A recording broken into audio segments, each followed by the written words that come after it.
Hey there. I'd like to begin by talking a little bit about the current landscape of where the United States and the globe is at regarding the use of herbicides and pesticides, so we can really properly appreciate the scale that we're currently operating on in order to better understand the past. So in 2019, there was 1 billion pounds of pesticides that were applied in the United States alone. So let me say that again, 1 billion pounds. That's equivalent to 66,667 adult male elephants. And that is the amount of pesticides that were sprayed in the United States just in that year. So what you may be thinking, and the question I asked, was how did human history get here, right?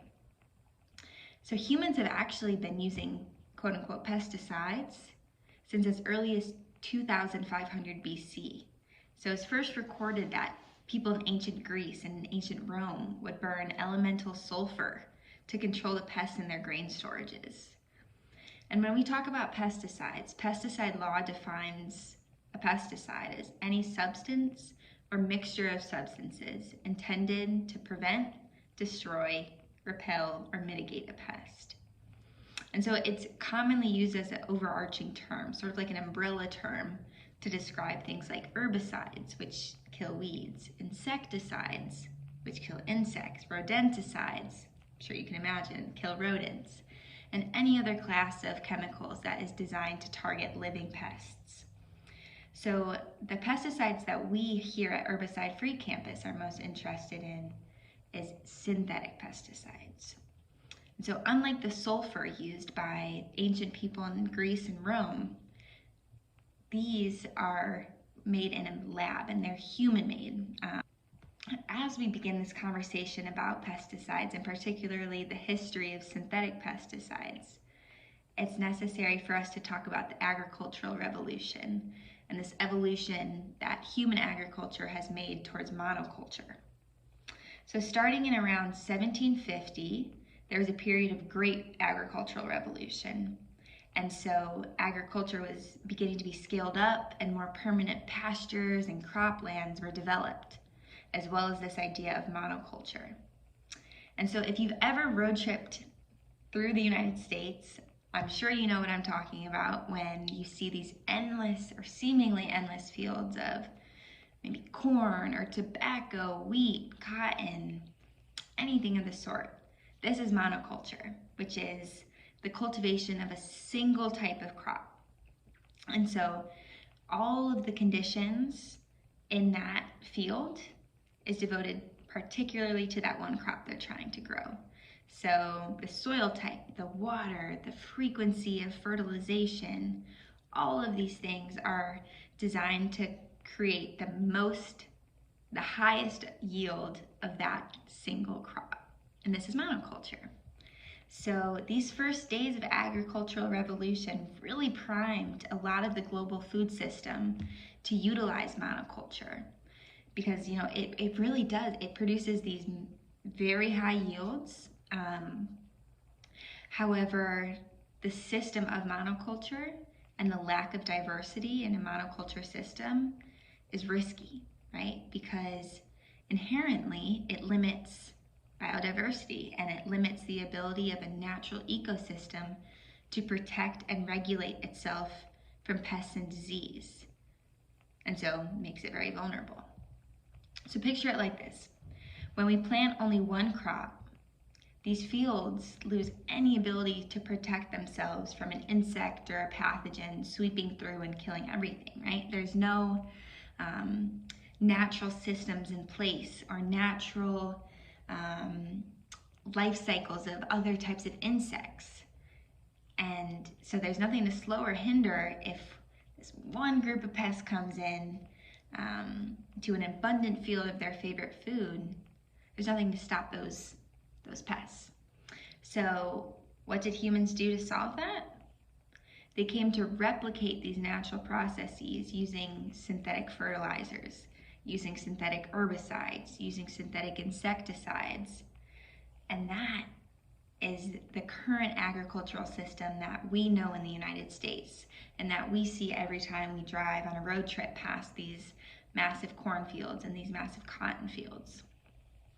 And so all of these fields and all of this method of production is inextricably tied to the use of pesticides and herbicides.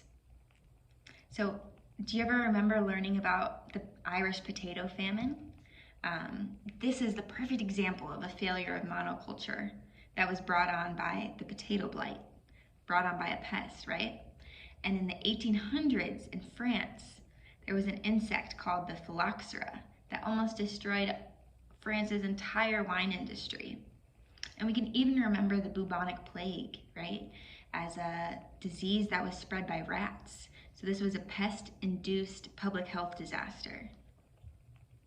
And so up until this point that we've been talking about, the agrochemical industry has been using natural compounds. So during the time of the bubonic plague, during the time of the potato famine, we were using compounds like phosphorus and copper and sulfur in order to treat pests and in order to create fertilizers to maximize growth.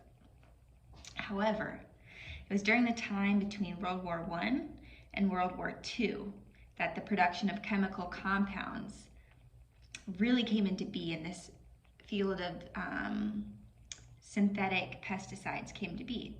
And it was because these chemicals were being developed for military use. So the year was 1942, and the United States Army had just sent thousands upon thousands of troops to fight in the Second World War. And so many of these US troops were sent to tropical and malaria-infested areas. And actually, by one estimate, half the American troops that were in these malaria-infested areas were predicted to become casualties of the first mosquito season. Malaria was just rampant. And so the solution? Find a chemical capable of killing mosquito larvae that existed in the water. And so the chemical dichloro-diphenyl-trichloroethane, more commonly referred to as DDT, was born. And after just 3 months of testing, in the lab, DDT was adopted by the US Army in order to control these insects and to control mosquitoes. So DDT, as soon as it got onto the market, was being lauded in places like the Time magazine as one of the greatest discoveries of World War II. However, further research, as time went on and months and years began to pass, further research indicated that DDT was a highly toxic chemical, dangerous to humans, animals, and the global ecosystem as a whole. But even so, 3 million pounds of DDT were produced just in June of 1945. In 1 month, 3 million pounds.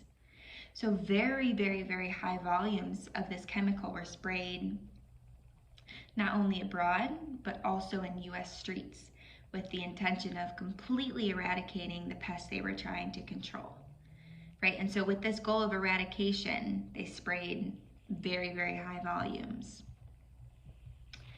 And now we know that DDT is dangerous, right? We know it travels long distances in the air. We know it's an endocrine disruptor that causes reproductive abnormalities. We know it thins eggshells in birds like the bald eagles, and that it bioaccumulates in fatty tissues. And we know that it accumulates in dangerous levels in mammals like humans. However, the regulations during wartime relax, and agendas were pushed to try to get the US troops into safety. And DDT, for the most part, was really highly regarded by many people, and it became available for public use. In fact, it was used to control insects in homes, in gardens. It was sprayed out in the back of massive trucks on the streets to try to get rid of all the mosquitoes that lived in the United States. So this culture of wartime really, really allowed for this chemical to be pushed not only for military use, but also into the public domain and into places like Lowe's and Home Depot that, we now see chemicals like this. That is until Rachel Carson's book, Silent Spring. So this book really launched the dangers of this chemical into the public spotlight. Her book and the mounting evidence of indiscriminate harm that humans were inflicting onto the environment, utilizing this chemical, and in other ways, of course, during this time, really helped to push for the establishment of a federal regulatory body to address environmental issues, or what we now know as the EPA. And this organization was established in 1970. So the popularity and the believed potential of chemicals like DDT spurred the agrochemical industry into action, right? They saw an opportunity. They saw how DDT was able to be utilized both in war, in people's gardens, in people's homes, and municipalities. And now today, thousands of pesticides are in production and have been patented.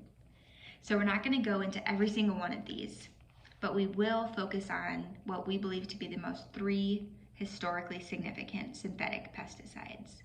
One being DDT, which we just talked about, the very first synthetic pesticide that really came to be in the market, Agent Orange, and glyphosate. So after Rachel Carson's revelatory book and the growing momentum of the environmental movement, DDT was banned from public use in 1972, just 2 years after the formalization of the EPA. Yet between the years of 1961 and 1971, when the US was fighting in the Vietnam War, the military developed a program called Operation Ranch Hand. And this operation consisted of spraying over 20 million gallons of various herbicides produced by companies like Monsanto, like Dow Chemical, and other companies. And all of these herbicides were sprayed over Vietnam, Cambodia, and Laos in order to destroy their food crops and to destroy the forest covers used by enemy Viet Cong and North Vietnamese troops. It's estimated that 4.8 million Vietnamese were exposed to the most powerful of these chemicals, called Agent Orange, and over 3 million either died or developed serious medical conditions, including cancer, birth defects, rashes, and severe psychological and neurological problems. So in 1979, a class action lawsuit was filed on behalf of 2.4 million veterans who were exposed to Agent Orange during their service in Vietnam. And these were US veterans. So these were not folks who were Vietnamese and who were affected. These were just US veterans. So 5 years later, in an out-of-court settlement, 7 of the largest chemical companies that produce these chemicals agreed to pay $180 million in compensation to these veterans and their next of kin. And so research into pesticides continued throughout the 1970s and the 80s. And this is when we saw the introduction of the world's greatest selling herbicide, glyphosate.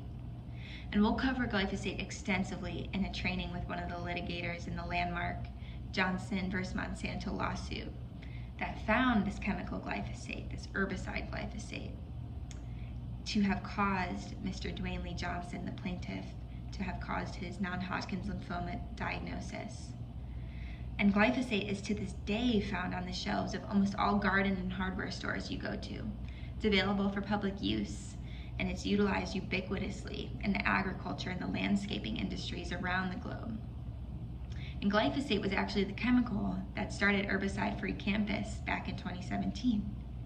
It was a herbicide formulation that contained glyphosate that was sprayed on Cal's campus and all around the beach volleyball courts. And so what we can say is that the landscape of agriculture today is dominated by herbicides. And that is, yes, in part due to monoculture, and it's also in large part due to what are called GMOs, or genetically modified organisms. So these GM, or genetically modified crops, are created by agrochemical companies to be resistant to herbicides. So they work in tandem with the chemicals that these agrochemical companies produce, and one is linked to the other, right? So these GM crops are bred to be resistant to the herbicides that they produce. So everything that they spray with the herbicide around these GM crops will die. But this GM crop, this genetically modified crop, will survive because they have been genetically modified to be resilient to these herbicides. So today, about 94% of soybeans and 89% of corn grown in the US are herbicide resistant.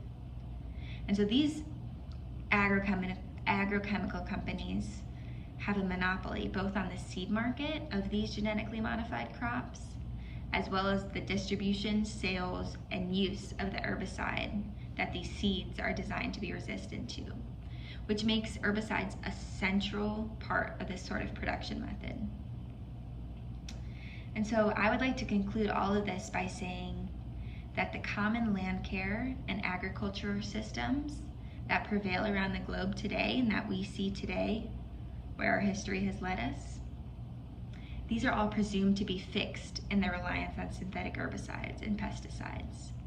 Yet part of our work at HFC is disrupting this idea and showing that in caring for the soil and in caring for the landscape and the ecosystem as a whole, we can build back campus lawns and green spaces from monocultures of one type of grass and a Molotov cocktail of different synthetic chemical formulations.